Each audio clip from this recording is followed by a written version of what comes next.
Good morning guys, ayan na dito magluluto tayo ng sunny side up egg at pritong tuyo. Ito yung breakfast natin ngayong araw na to.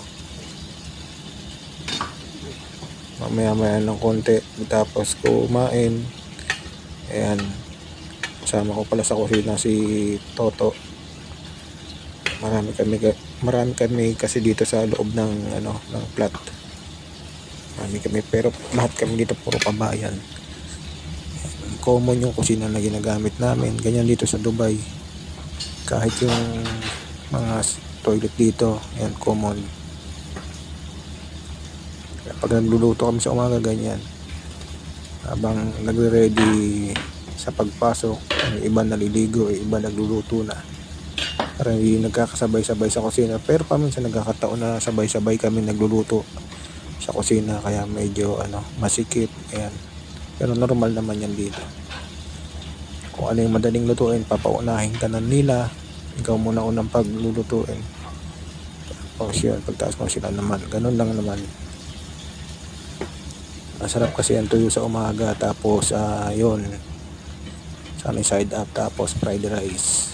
Sausawan mo na suka na may garlic. Yan.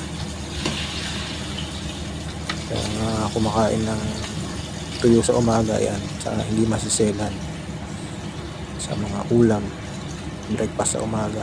Alam mo kasi tayo mga Pilipino, mahilig tayo sa ganyan. Hindi tuyo, hotdog, yung ganisa, yung mga ganyan. Ngayon magpa-fried rice na ako. Hindi ako maraming bawang kasi gusto ko maraming bawang.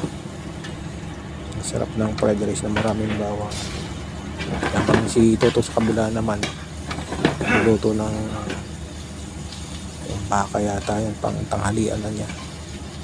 Kaya ang gising ko kasi anong oras na nagigising ako, mga alas 10 ng umaga.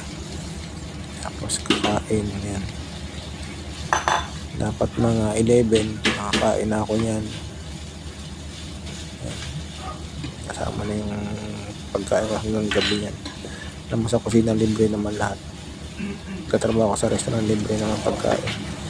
Iba pa rin yung may sarili kang pagkain na yung local food mo talaga, gaganahan ka na kumain.